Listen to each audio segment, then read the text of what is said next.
கிச்சனில் இன்றைக்கி நம்ம என்ன பார்க்க போகிறோம்னா வடம் பொரிக்க போகிறோம்.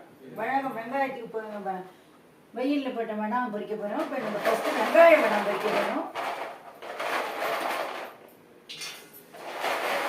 இது வந்து ஸ்நாக்ஸ் ஒன்றும் இல்லாத அன்றைக்கி இது இருந்ததுன்னா இதுமாரி பொரித்து வச்சுட்டு குழந்தைகளுக்கு பெரியவா வயசானவா எல்லாருக்கும் கொடுக்கலாம்.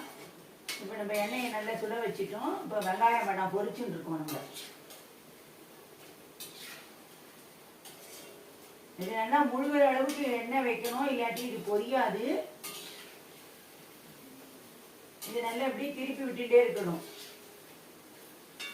இந்த எண்ணெயில் வர்ற பப்புள்ஸ் எல்லாம் ஓரளவுக்கு அடங்கினா தான் இது வடம் வந்து பொரிஞ்சிருக்குன்னு அர்த்தம்.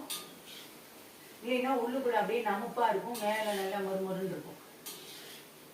இப்போ இது பொரிஞ்சிருச்சு. இப்போ இது நம்ம எடுக்கணும்.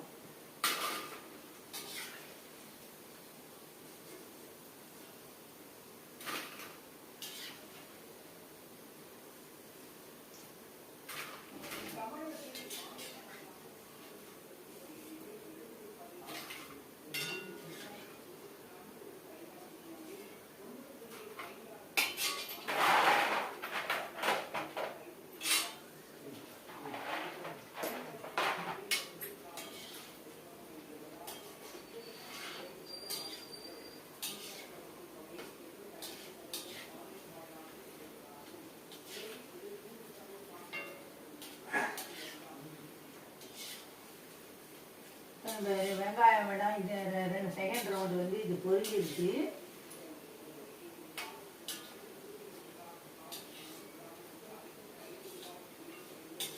ஸ்நாக்ஸ் ஒன்றும் பண்ணுறதுக்கு இல்லை, வீட்டில் டைம் இல்லை, நேரம் இல்லை அப்படிங்கிற நேரத்தில் இது பொரித்து வச்சுக்கலாம்.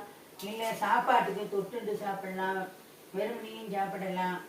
அதாவது கெஸ்ட் வந்துருக்க நேரத்தில் ஒன்றும் இல்லைன்னா கூட இதை பொரித்து கொடுத்துடலாம்.